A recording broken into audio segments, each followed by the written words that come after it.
The movie begins as a woman named Mallory Hayes gathers her children and informs them that they are going out on a journey. The two children, whom she calls girl and boy, quietly listen as Mallory explains that they will be rowing through a river for several days. The plan is to reach a secluded house in the forest where they can meet other friends. But there's one catch. During the entire trip, they will be wearing blindfolds, and if the children take it off, even by mistake, they will be in trouble. After the instructions, Mallory leads them outside whilst being blindfolded. She also brings along her pet birds. Soon, they reach the bank of a river where a boat is waiting for them. Mallory tosses it into the river, jumps in with the kids, and begins the journey. Following this, the movie flashes back to 5 years in the past. Mallory is an aspiring artist who is 8 months pregnant.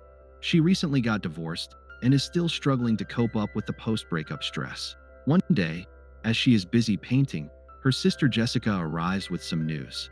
She mentions that while she was at the department store, everyone was stocking up on groceries as the thing is approaching them. Mallory, who has been disconnected from the world after her divorce, is unaware of it. So, she turns on the TV. To her surprise, all the news channels are reporting about a mysterious outbreak that has ravaged parts of Eastern Europe.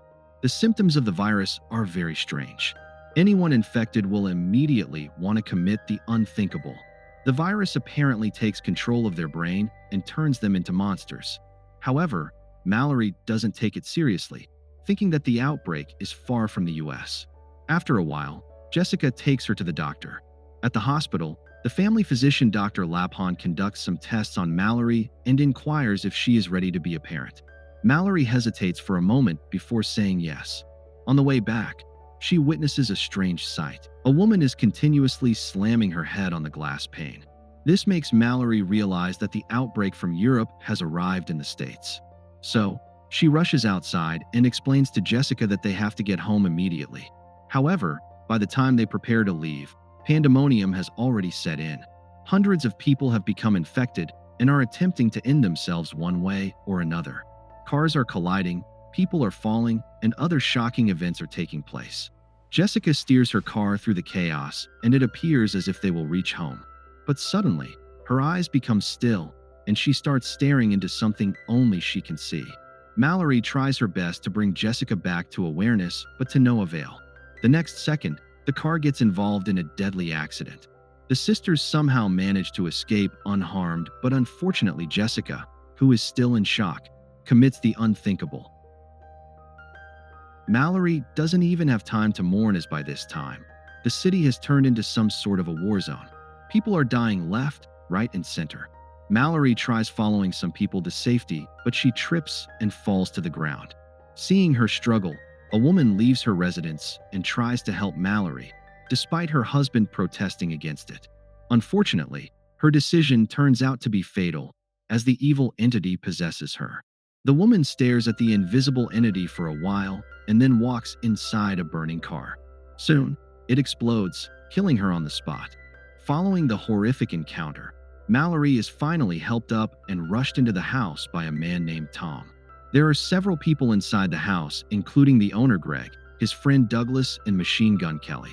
In the next scene, everyone gathers in the main room and discusses the supernatural entity wreaking havoc worldwide. Charlie, a grocery store worker, theorizes it's the end of the world, while some claim it's an act of God. All agree the entity is untouchable and staring at it leads to death. Tom consoles Mallory, who's still distraught over her sister. Just an hour ago, life was normal, but now the world has turned upside down. The group boards up doors and windows, making sure nobody peeks outside. In the present, Mallory and her children have been on the boat for 6 hours. Sometimes, they cover themselves with a blanket so they can remove their blindfolds. Mallory tries her walkie-talkie to check for others, but only hears the entity whispering her name.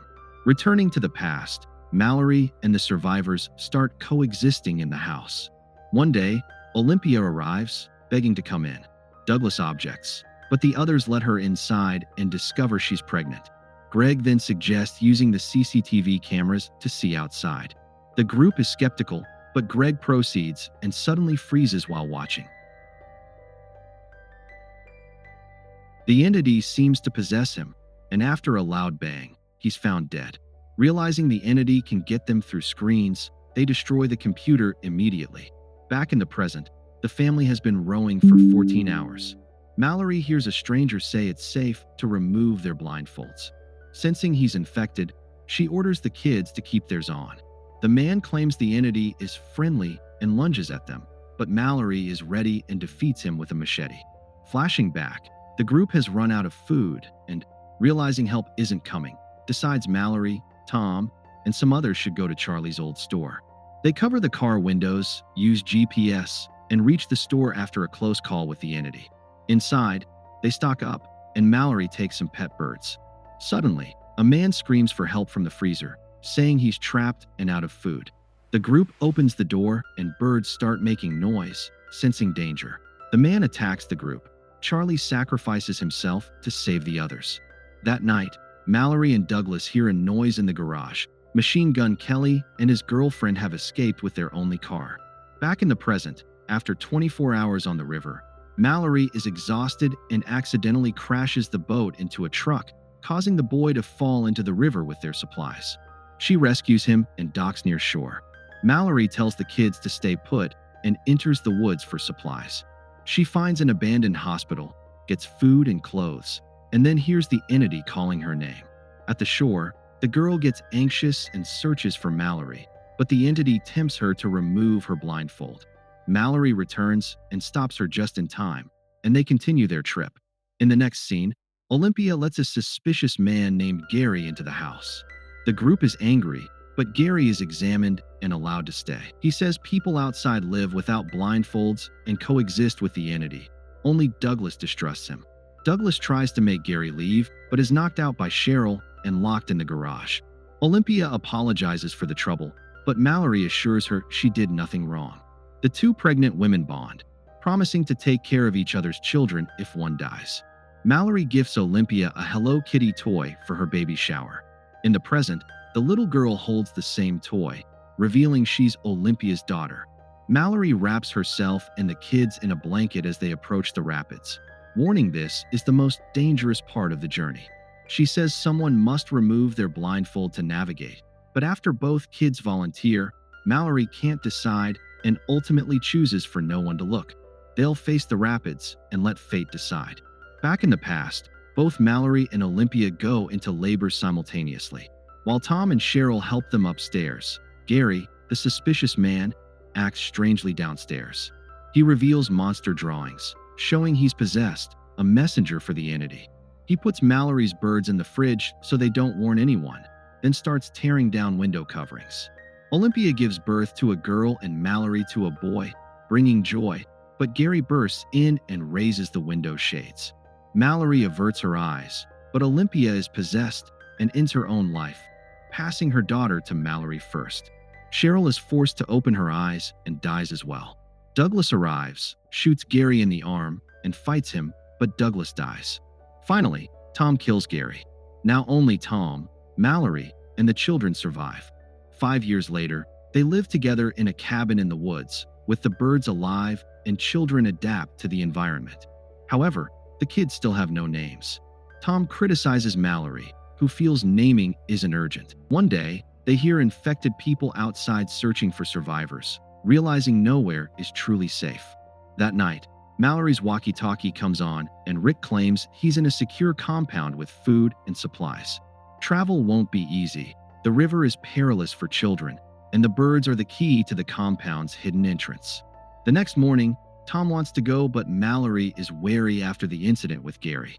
While scavenging, infected people return. Tom urges Mallory to escape with the kids while he confronts the threat. With great reluctance, Mallory agrees. She and the kids sneak out, while Tom grabs a gun and fends off intruders. After being shot, Tom removes his blindfold, succumbs to the entity, kills the attackers, and dies. Mallory and the children arrive home, where she prepares them for the journey, as shown at the film's start. In the present, after 42 hours, they reach the treacherous rapids. Mallory struggles to navigate. The boat capsizes, but she manages to save the children and get to shore. The three walk into the woods as the entity tries to manipulate them into removing blindfolds, but they resist and instead follow the bird's sounds. Soon, they reach a large compound. Mallory bangs on the door until someone lets them in after confirming they're uninfected. Inside, Rick reveals the compound was a school for the blind, so residents were protected. Dr. Laphan greets Mallory and her kids and asks their names. Mallory names them Olympia and Tom. The film ends with Mallory opening the bird box and releasing the birds.